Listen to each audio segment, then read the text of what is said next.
Hello दोस्तों, study with अनु में मैं अनु आपका स्वागत करती हूँ। कैसे हैं आप सब? आई होप आप सब बहुत अच्छे होंगे और स्वस्थ होंगे। तो जैसे कि आपको पता है, ये आपकी हिस्ट्री की क्लास है, वो भी एनसीईआरटी सार की क्लास है, जिसमें हम क्लास 6 से क्लास 12 तक के अभी तक के जितने भी एग्जाम्स में क्वेश्चंस आए हैं, वो सारे क्वेश्चन हम वन लाइनर के फॉर्म में देखते हैं। तो टॉपिक वाइज ये आपका सारी चीज़ें चलती हैं। तो जैसे कि आप पुराने वीडियोज़ देख रहे हैं, और अगर आप चैनल पर नए हैं तो आप पहले के वीडियोज़ देखिए, तो आपको समझ में आ जाएगा। और हम पहुँच गए हैं जलियांवाला बाग हत्याकांड में। तो कल हमने जलियांवाला बाग पे ही इसको स्टॉप किया था और आज हम वहीं से स्टार्ट कर रहे हैं।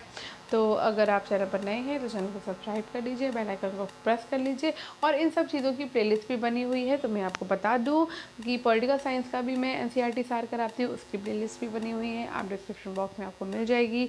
इसकी हिस्ट्री की भी आपको प्लेलिस्ट मिल जाएगी। इसके साथ साथ मैं एनसीईआरटी प्रॉपर जो बुक चलती है 6 to 12 तक की आपकी एसएसटी की, तो मैं वो भी एक अलग से करा रही हूँ, आप उसे भी देख सकते हैं। उसके वीडियोस भी चल रहे हैं इस समय, मतलब मैं क्लासेस दे रही हूँ आपको। इसके साथ साथ ज्योग्राफी की प्लेलिस्ट भी बनी हुई है एनसीईआरटी सार की, आप वो भी देख सकते हो। इकोनॉमिक्स की भी बनी हुई है, आप वो भी देख सकते हो। तो ये पूरा का पूरा जो मैं करा रही हूँ वो एसएसटी के लिए करा रही हूँ। तो एलटी ग्रेड के लिए, जीआईसी के लिए, आपका टीजीटी पीजीटी के लिए, आप जो भी आपका सब्जेक्ट है, हिस्ट्री, ज्योग्राफी, इकोनॉमिक्स और पॉलिटी, आपके लिए ये चैनल बहुत अच्छा है। आप चाहो तो उसे ज्वाइन कर सकते हो, दूसरे के साथ शेयर कर सकते हो और अपना पढ़ाई को कंटिन्यू कर सकते हो। ठीक है, तो हम इसमें आज जलियांवाला बाग हत्याकांड करेंगे। तो अगर आप चैनल पर नए हैं तो पहले चैनल को सब्सक्राइब कर लीजिए, यानी कि स्टडी विद अनु को सब्सक्राइब कर लीजिए, बेल आइकन को प्रेस कर लीजिए, ताकि मेरे द्वारा जितना भी कंटेंट प्रोवाइड कराया जा रहा है वो ईजिली आपको मिल सके। ठीक है, चलिए स्टार्ट करते हैं।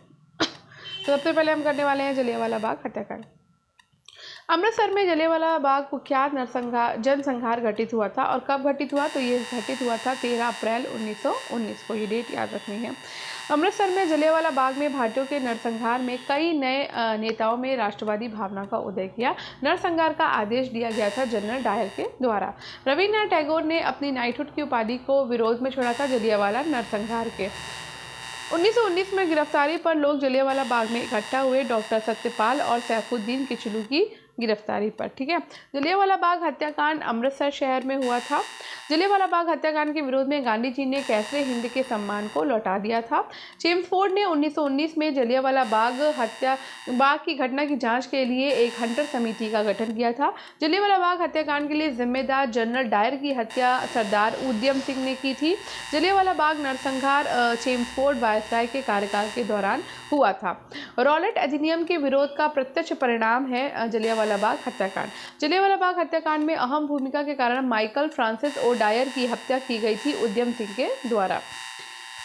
नेक्स्ट है बैसाखी के त्यौहार के दिन जलियांवाला बाग हत्याकांड हुआ था। ठीक है, आगे बढ़ते हैं। अब हम पहुंच गए खिलाफत असहयोग आंदोलन में। फरवरी 1922 को चौरी चौरा में घटी घटना असहयोग की वापसी का मुख्य कारण थी। असहयोग आंदोलन का मुख्य कारण वापसी का मुख्य कारण थी।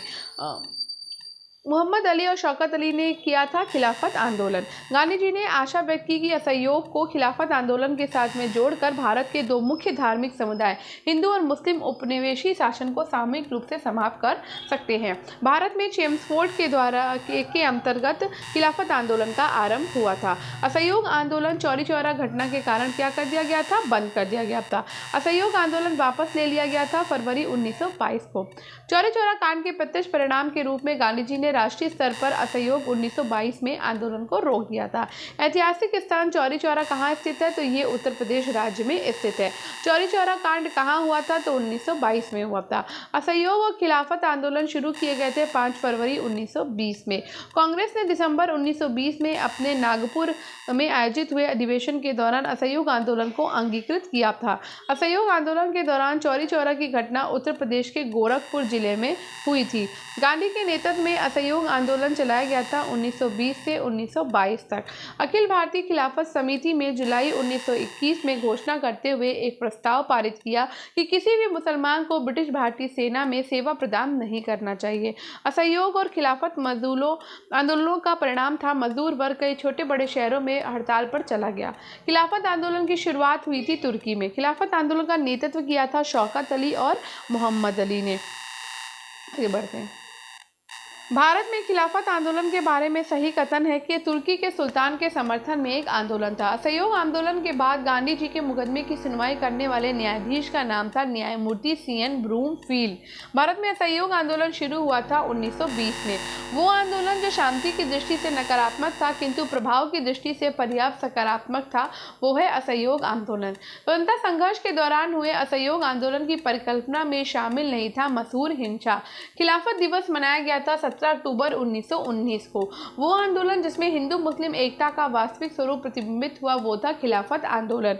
गांधी जी को सावधान किया था कि वे मुस्लिम धार्मिक नेताओं और उनके अनुयायियों के कट्टरपन को प्रोत्साहित न करें, वो है मोहम्मद अली जिन्ना ने। 1919 में अखिल भारतीय खिलाफत सम्मेलन का अध्यक्ष चुना गया था महात्मा गांधी को।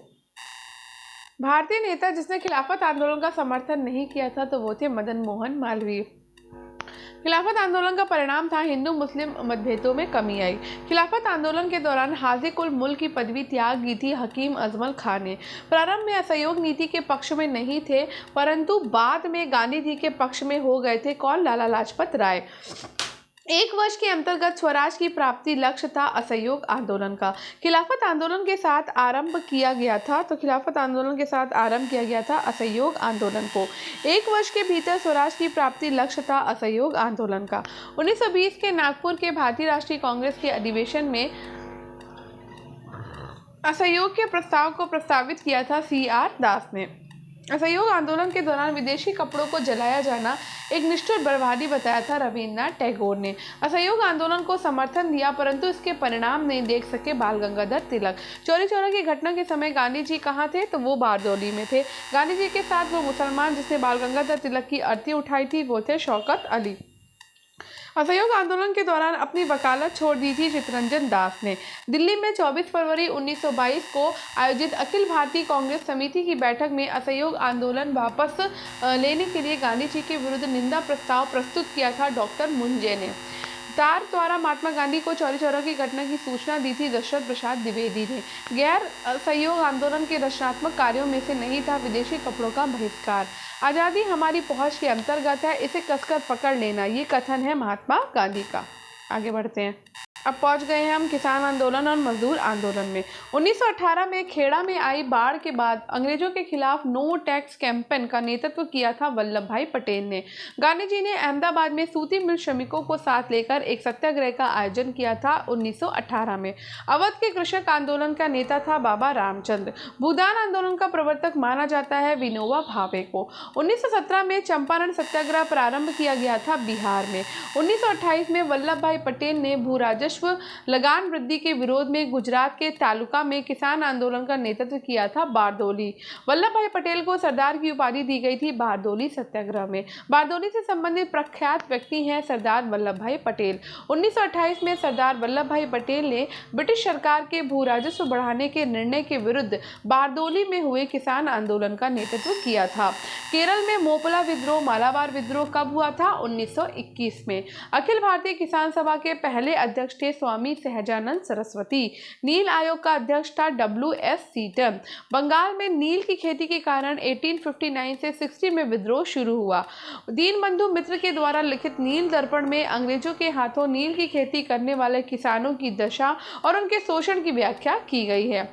भारतीय राष्ट्रीय आंदोलन के दौरान प्रसिद्ध उपन्यास आनंद मठ बंकिम चंद्र चट्टोपाध्याय ने लिखा है।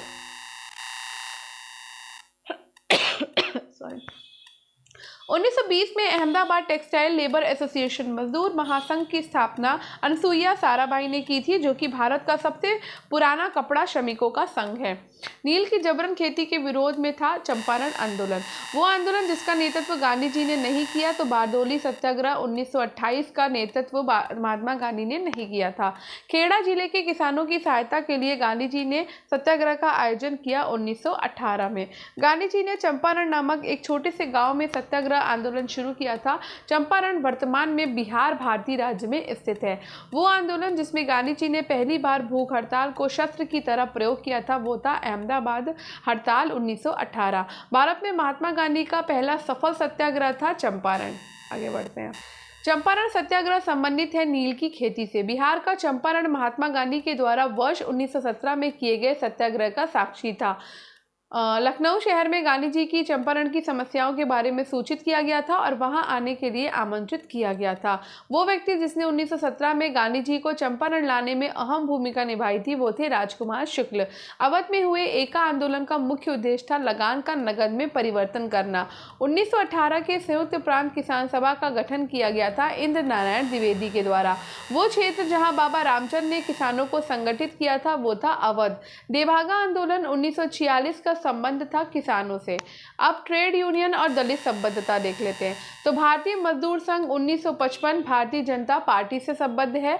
Indian national trade union Congress 1947 भारतीय राष्ट्रीय कांग्रेस से संबद्ध है। United trade union Congress 1949 communist party of India मार्क्सवादी से संबंधित है।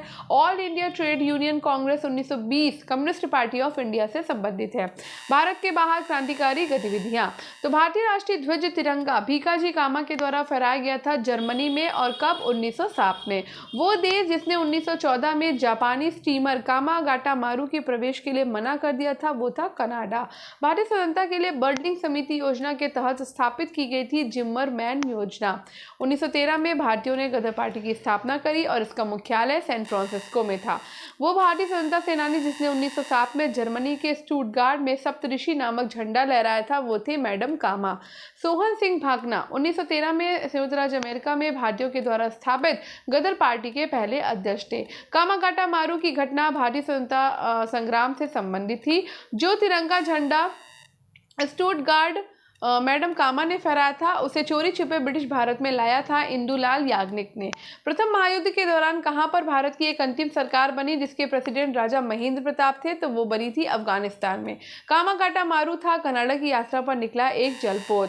संयुक्त राज्य अमेरिका में भारतीय क्रांतिकारियों के द्वारा प्रकाशित किया जाने वाला प्रथम गदर कितनी भाषाओं में निकाला जाता था, तो 4 भाषाओं में निकाला जाता था। सोहन सिंह भागना और हरदयाल मुख्य रूप से गदर पार्टी संगठन से जुड़े थे। इंडिया हाउस एक क्रांतिकारी संगठन श्यामजी कृष्ण वर्मा के द्वारा भारतीय राष्ट्रवाद के प्रसार के लिए लंदन में स्थापित किया गया था। 1917 में भारतीय क्रांतिकारी ने मैक्सिको में कम्युनिस्ट पार्टी की स्थापना एमएन रॉय ने की थी। ठीक है, आगे बढ़ते हैं। ताशकंद में भारतीय कम्युनिस्ट पार्टी मार्क्सवादी की स्थापना हुई थी 1920 में। भारतीय क्रांतिकारियों में से बाघा जतिन ने जर्मनी के सहयोग से अंग्रेजों के खिलाफ सशस्त्र विद्रोह का विचार किया था। नवंबर 1915 में करतार सिंह सराभा को लाहौर में फरवरी 1915 के गदर षड्यंत्र में उसकी भूमिका के लिए फांसी दी गई थी। अब हम पढ़ेंगे स्वराज पार्टी का गठन। चित्तरंजन दास ने चुनाव लड़ने के लिए 1923 में मोतीलाल नेहरू के साथ मिलकर स्वराज पार्टी की स्थापना की थी।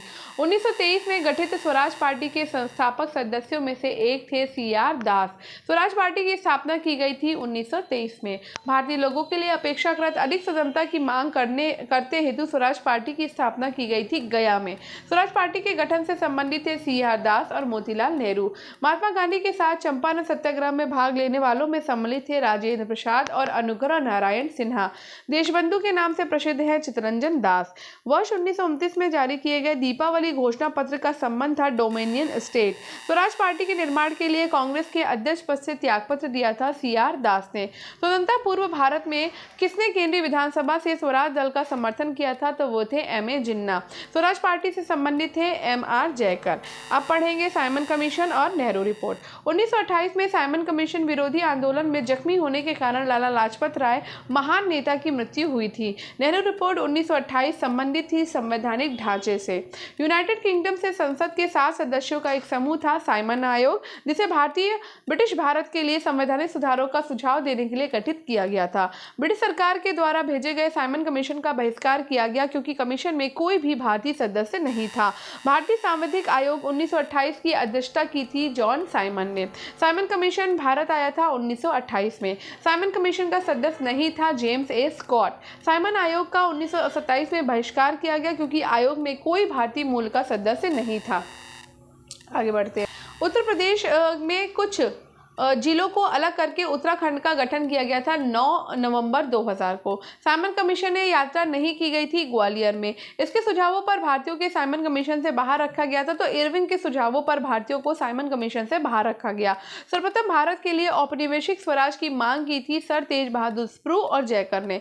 साइमन गो बैक के नारे का निर्माण किया था यूसुफ मेहर अली ने। फरवरी 1928 में आयोजित सर्वदलीय सम्मेलन के अध्यक्ष थे डॉक्टर एमए अंसारी। कांग्रेस का लाहौर अधिवेशन और पूर्ण स्वराज 1929 देखेंगे। अब पूर्ण स्वराज का प्रस्ताव पारित हुआ था तब भारतीय राष्ट्रीय कांग्रेस के अध्यक्ष थे जवाहरलाल नेहरू। भारतीय राष्ट्रीय कांग्रेस का अधिवेशन जिसमें संपूर्ण स्वाधीनता की शपथ ली गई थी तो वो था लाहौर अधिवेशन, जो कि 1929 में हुआ था। 1929 में कांग्रेस के लाहौर अधिवेशन में पारित संकल्प में शामिल नहीं था अस्पृश्यता उन्मूलन। 31 दिसंबर 1929 को अर्धरात्रि में भारतीय राष्ट्र ध्वज को फहराया था जवाहरलाल नेहरू ने। अब है सविनय अवज्ञा आंदोलन और दांडी मार्च। गांधी जी ने 12 मार्च 1930 को नमक आंदोलन की शुरुआत साबरमती में की थी। 1930 में सी राजगोपालाचारी ने वेदनारायण पर नमक कानून तोड़ा था। तमिलनाडु में नमक सत्याग्रह आंदोलन किया था सी राजगोपालाचारी ने। नमक सत्याग्रह आंदोलन के लिए गांधी जी ने लगभग 241 मील की दूरी तय की थी। खान अब्दुल गफ्फार खां उत्तर पश्चिमी प्रांत क्षेत्र के पश्तून पठान नेता थे। गांधी जी के नेतृत्व में दांडी नमक मार्च का गंतव्य गुजरात राज्य में स्थित है। दांडी नमक यात्रा के दौरान कमला देवी चट्टोपाध्याय सामाजिक कार्यकर्ता ने गांधी जी को आंदोलनों को केवल पुरुषों तक सीमित न रखने के लिए राजी किया था। दांडी मार्च, जिसे सॉल्ट मार्च और दांडी सत्याग्रह के नाम से भी जाना जाता है, सविनय अवज्ञा आंदोलन के शुरू होने का कारण बना। बंगाल में अखिल बंगाल सविनय अवज्ञा परिषद का गठन किया था JM सेन गुप्ता ने। वो आंदोलन जिसको नमक सत्याग्रह के नाम से भी जाना जाता है वो है सविनय अवज्ञा आंदोलन। 1930 में नमक उत्पादन पर ब्रिटिश एकाधिकार के खिलाफ दांडी यात्रा अहिंसक विरोध किया गया था। गांधी जी ने साबरमती से लेकर दांडी तक प्रसिद्ध नमक मार्च शुरू किया था। दांडी गुजरात के नवसारी जिले में है। वो आंदोलन जिसका आरंभ दांडी यात्रा से शुरू हुआ तो वो है सविनय अवज्ञा आंदोलन। वो कार्रवाई जो सविनय अवज्ञा आंदोलन के शुरू होने की वजह बनी तो वो थी दांडी यात्रा। दांडी मार्च गुजरात में नमक की खदानों तक लगभग 240 मील की पैदल यात्रा थी। ठीक है, आगे बढ़ते हैं। नमक पर ब्रिटिश एकाधिकार का विरोध करने के लिए गांधी जी ने समुद्र तक दांडी मार्च शुरू किया था 1930 में। गांधी जी को नमक आंदोलन को केवल पुरुषों तक ही सीमित न रखने के लिए राजी किया था कमला देवी चट्टोपाध्याय ने। ब्रिटिश के नमक एकाधिकार के खिलाफ गांधी जी के द्वारा आयोजित अहिंसक विरोध दांडी यात्रा समाप्त हो गई थी 6 अप्रैल 1930 को। गांधी जी के नेतृत्व में कांग्रेस ने नागरिक अवज्ञा आंदोलन शुरू किया जो शुरू हुआ था दांडी मार्च के साथ। गांधी जी के नेतृत्व में कांग्रेस ने सविनय अवज्ञा आंदोलन शुरू किया था 1930 में। 1929 के सविनय अवज्ञा आंदोलन का उद्देश्य था ब्रिटिश सरकार के आदेशों को संपूर्ण अवज्ञा।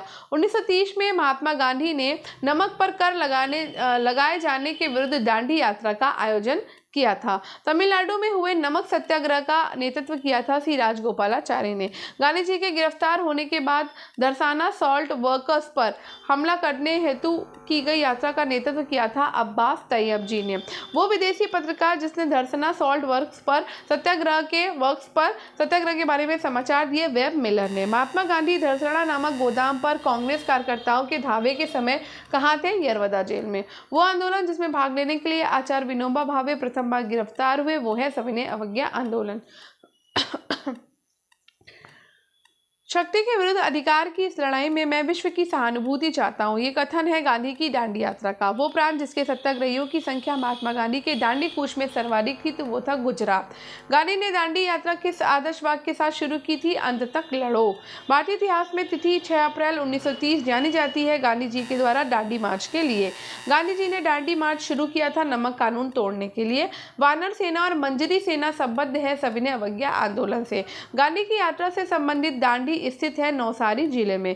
अब पढ़ेंगे गांधी इरविन समझौता, कराची अधिवेशन और गोलमेज सम्मेलन। ट्रिटी गोलमेज सम्मेलन आयोजित किया गया था 1932 में। पहले गोलमेज सम्मेलन की अध्यक्षता ब्रिटिश प्रधानमंत्री रैमजे मैकडोनाल्ड ने की थी। लंदन में पहला गोलमेज सम्मेलन आयोजित किया गया था 1930 में। 31 अक्टूबर 1929 को प्रसिद्ध इरविन घोषणा में शामिल था भारत के लिए एक अधिराज्य का दर्जा। सभी तीनों गोलमेज सम्मेलनों में भाग लिया था भीमराव अंबेडकर ने।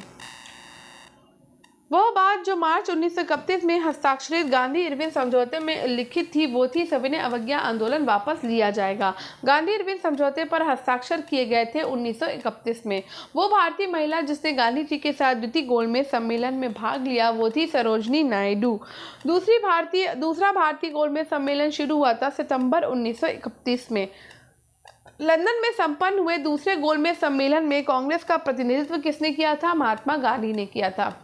द्वितीय गोलमेज सम्मेलन में पहले गांधी इरविन समझौते पर हस्ताक्षर किए गए थे। गांधी जी ने इरविन को लिखे अपने पत्र में 11 मांगे की थी, जिनमें कुछ का गांधी इरविन समझौता के रूप में स्वीकार किया गया था। गोलमेज सम्मेलन जिसमें भारतीय राष्ट्रीय कांग्रेस के प्रतिनिधि ने प्रथम बार भाग लिया था, वो था द्वितीय गोलमेज सम्मेलन। गांधी जी जब द्वितीय गोलमेज सभा में भाग लेने लंदन गए तो वो ठहरे थे किंग्सले हॉल में। भारतीय राष्ट्रीय कांग्रेस के कराची अधिवेशन 1931 को गांधी जी की लोकप्रियता और सम्मान की पराकाष्ठा माना है एससी बोस ने। गांधी इरविन समझौते में किस आंदोलन को रोकने का प्रावधान था, तो सविनय अवज्ञा आंदोलन को। इसने गांधी इरविन समझौते में महात्मा गांधी के लाभ को सांत्वना पुरस्कार कहा था एलन कैम्पबेल जॉनसन ने। इरविन तथा गांधी को दो महात्मा कहा था सरोजनी नायडू ने। लंदन में संपन्न हुए गोलमेज सम्मेलन में भारतीय ईसाइयों का प्रतिनिधित्व किसने किया था, केटी पाल ने। गांधी इरविन समझौता हुआ मुख्य रूप से गोलमेज सम्मेलन में कांग्रेस की भागीदारी सहज करने के लिए। अब वो करते हैं सांप्रदायिक अधिनिर्णय और पूना समझौता। पूना समझौता 1932 पे हस्ताक्षर हुए थे भीमराव अंबेडकर और महात्मा गांधी के बीच में। कब? 1932 में। गांधी जी और अंबेडकर के बीच हुए पूना समझौते पैकेट पर हस्ताक्षर किए थे 24 सितंबर 1932 ईस्वी को। भारतीय स्वतंत्रता आंदोलन के दौरान 1932 में ग्रेट ब्रिटेन के जेम्स रेमजे मैकडोनाल्ड प्रधानमंत्री ने सांप्रदायिक पुरस्कार की घोषणा की थी। हरिजनों के लिए पृथक निर्वाचक मंडल की व्यवस्था को पूना समझौता के तहत उनके लिए सीटों के आरक्षण से बदल दिया जाता था। पूना समझौता का संबंध था पिछड़े वर्गों के लिए चुनावी सीटों के आरक्षण से। क्या आप मुझे एक भी स्वतंत्र देश दिखा सकते हैं जहां पृथक मताधिकार हो? अंग्रेज जा चुके हैं परंतु वे शरारत छोड़ गए हैं। उपरोक्त वाक्य को संविधान सभा के बहस में खापता सरदार वल्लभ भाई पटेल ने। 1932 में पूना पैक्ट के बाद हरिजन सेवक संघ की स्थापना हुई घनश्याम दास बिरला की अध्यक्षता में। गांधी जी क्षणिक भूत की भांति धूल उठाते हैं लेकिन स्तर नहीं। ये किसने कहा था? तो ये कहा था डॉक्टर भीमराव अंबेडकर ने अखिल भारतीय हरिजन सेवक संघ की स्थापना की थी 1932 में। 1932 में हस्ताक्षरित पूना समझौता गांधी जी और भीमराव अंबेडकर के बीच एक समझौता था, जिसके बाद महात्मा गांधी ने अपना अनशन समाप्त किया। 1932 में गांधी जी ने ब्रिटिश सरकार के भारत की निर्वाचन प्रणाली को जातिगत आधार पर पृथक करने के फैसले के विरोध में यरवदा जेल में भूख हड़ताल की थी। जनवरी 1931 में गांधी जी की जेल में रिहाई के बाद कांग्रेस नेताओं ने भविष्य की कार्यवाही की योजना बनाने के लिए मुलाकात की इलाहाबाद में। 1930 में दलित वर्ग संघ की स्थापना की थी डॉक्टर भीमराव अंबेडकर ने। राज्य के नीति निर्देशक तत्वों की उत्पत्ति कराची प्रस्ताव में खोजी जा सकती है। अब पढ़ेंगे कांग्रेस समाजवादी पार्टी को। आजाद हिंद फौज सुभाष चंद्र बोस के नेतृत्व में लड़ी गई। 1934 में स्थापित कांग्रेस सोशलिस्ट पार्टी के संस्थापकों में से एक थे जयप्रकाश नारायण।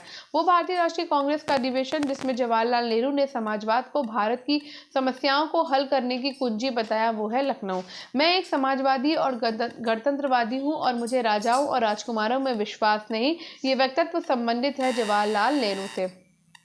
भारत में साम्यवाद का उच्चतम पुजारी कहा जाता है जवाहरलाल नेहरू को। प्रथम अखिल भारतीय समाजवादी युवा कांग्रेस के सभापति थे जवाहरलाल नेहरू। प्रांतीय चुनाव और मंत्रिमंडलों का गठन। वो घटना जिसको कलकत्ता हत्याकांड के रूप में जाना जाता है वो है सीधी कार्यवाही दिवस। प्रांतीय चुनाव 1936-37 के साल में ब्रिटिश भारत में आयोजित किए गए थे। ब्रिटिश भारत शासन के अधीन 1937 के प्रांतीय चुनावों के दौरान पंजाब राज्य में सरकार बनी थी यूनियनिस्ट पार्टी की। 1925 में केंद्रीय विधानसभा का प्रथम निर्वाचित अध्यक्ष था विट्ठल भाई पटेल। 1940 के रामगढ़ कांग्रेस की अध्यक्षता किसने की थी? तो मौलाना अबुल कलाम आजाद ने की। 1937 में प्रांतों में मंत्रिमंडल के निर्माण के उपरांत कांग्रेस शासन की अवधि थी 28 महीने।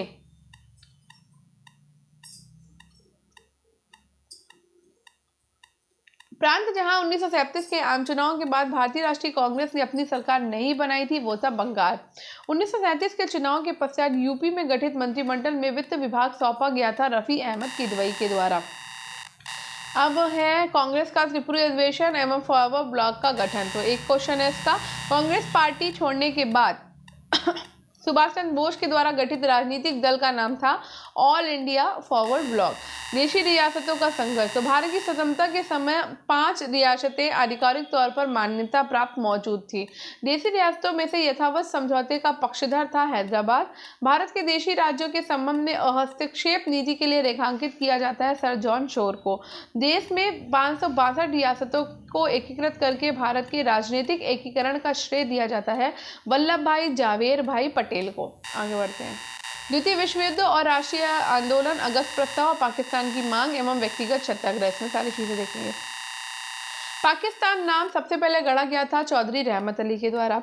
1940 में ब्रिटिश सरकार के द्वारा बनाया गया एक प्रस्ताव जिसमें अधिक भारतीयों को शामिल करने के लिए भारत के वायसराय की कार्यकारी परिषद के विस्तार का और अपने स्वयं के संविधान को तैयार करने के लिए भारतीयों के अधिकार की मान्यता का वादा किया गया था अगस्त प्रस्ताव में। सत्याग्रही के रूप में चुने जाने वाले पहले व्यक्ति थे विनोबा भावे और उन्होंने भूदान आंदोलन की भी नींव रखी थी। पाकिस्तान के गठन की मांग का विरोध किया था खान अब्दुल गफ्फार खान ने। पाकिस्तान की मांग मुस्लिम लीग के द्वारा की गई थी 1940 में। आज़ाद हिंद फौज INA से जुड़े नहीं थे BC दत्त। व्यक्तिगत सत्याग्रह में विनोबा भावे को प्रथम सत्याग्रही चुना गया था और दूसरे स्थान पर थे पंडित जवाहरलाल नेहरू। द्वितीय विश्व युद्ध के संबंध में भारतीय राष्ट्रीय कांग्रेस की नीति थी पूर्ण स्वतंत्रता का आश्वासन मिलने पर ब्रिटेन को सहयोग। द्वितीय विश्व युद्ध के बाद 1946 में भारत आया था cabinet mission. Cambridge pamphlet now और नेवर के रचयिता है चौधरी रहमत अली। महाराष्ट्र राज्य में पोलिश शरणार्थी परिवारों के लिए एक स्मारक स्तंभ स्थापित किया गया जिन्होंने द्वितीय विश्व युद्ध के दौरान भारत को अपना घर बना लिया था। कृत मिशन और भारत छोड़ो आंदोलन। अपने करीबी सहयोगियों के साथ भारत छोड़ो आंदोलन के दौरान गुप्त कांग्रेस रेडियो की शुरुआत की थी उषा मेहता ने। अखिल भारतीय कांग्रेस कमेटी में भारत छोड़ो प्रस्ताव स्वीकार किया गया था तो बम्बई अधिवेशन में। भारतीय स्वतंत्रता आंदोलन के भारत छोड़ो आंदोलन के दौरान फांसी की सजा के द्वारा शहीद होने वाले इकलौते क्रांतिकारी थे कुशल कुंवर। 1942 में महात्मा गांधी के द्वारा भारत छोड़ो आंदोलन आरंभ किया गया था अगस्त क्रांति मैदान में। 1943 में सतारा जिले में समानांतर सरकार की स्थापना हुई। कांग्रेस कार्यकारिणी समिति ने जुलाई 1942 में वार्धा में भारत छोड़ो प्रस्ताव को अंगीकृत किया था। 1942 में भारतीय राष्ट्रीय कांग्रेस की ओर से सबसे पहले भारत छोड़ो प्रस्ताव का मसौदा तैयार किया था महात्मा गांधी ने। भारत के स्वतंत्रता संग्राम में भारत छोड़ो आंदोलन की महत्वपूर्ण भूमिका थी और इस आंदोलन के बाद ब्रिटेन की लेबर सरकार ने भारत में कैबिनेट मिशन भेजा घटना हुई थी। भारत छोड़ो आंदोलन को गांधी जी के द्वारा अखिल भारतीय कांग्रेस समिति के मुंबई जो कि तत्कालीन बॉम्बे अधिवेशन में शुरू किया गया था और ये सत्र 1942 के अगस्त महीने में हुआ था। भारत छोड़ो आंदोलन शुरू हुआ था बम्बई शहर में। भारत छोड़ो आंदोलन के दौरान मुंबई में राष्ट्रीय कांग्रेस का झंडा फहराया अरुणा आसफ अली ने। ठीक है, आगे बढ़ते हैं। अगस्त क्रांति के रूप में भी जाना जाता है भारत छोड़ो आंदोलन को। भारत छोड़ो आंदोलन की 78वीं वर्षगांठ मनाई गई 8 अगस्त 2020 को। भारत छोड़ो आंदोलन हुआ था वर्ष 1942 में। भारत छोड़ो आंदोलन 1942 में महात्मा गांधी के द्वारा दिए गए नारे करो या मरो के साथ शुरू हुआ। भारत छोड़ो आंदोलन महात्मा गांधी के द्वारा शुरू किया गया था 8 अगस्त 1942 को। जिस वर्ष कृत मिशन भारत में आया वो था 1942। भारत छोड़ो आंदोलन प्रारंभ हुआ 9 अगस्त 1942 को बम्बई में। बंगाल के मिदनापुर जिले में जाप्ती सरकार की स्थापना हुई थी 1942 में। हम भारत को या तो आज़ाद कराएंगे अथवा आज़ादी के प्रयास में दिवंगत होंगे, ये कथन जुड़ा है भारत छोड़ो आंदोलन से। आज़ादी लगभग हमारी पहुंच में है, हमें इसे कसकर पकड़ लेना है, ये कथन है महात्मा गांधी का।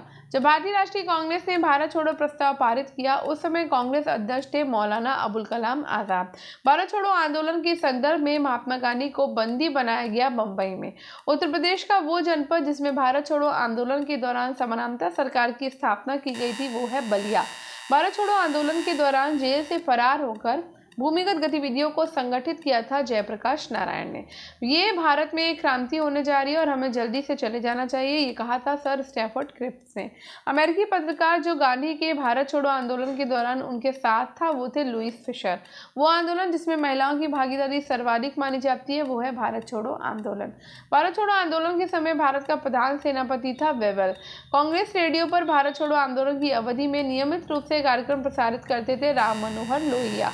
वो पार्टी जो भारत छोड़ो आंदोलन का समर्थन नहीं किया था वो पार्टी थी Hindu Mahasabha, communist party of India और unionist party of Punjab. Azad Hind फौज और सुभाष चंद्र बोस। तो फॉरवर्ड ब्लॉक की स्थापना सुभाष चंद्र बोस के द्वारा की गई थी। टाइगर लीजन या फ्री इंडिया लीजन के संस्थापक सुभाष चंद्र बोस हैं।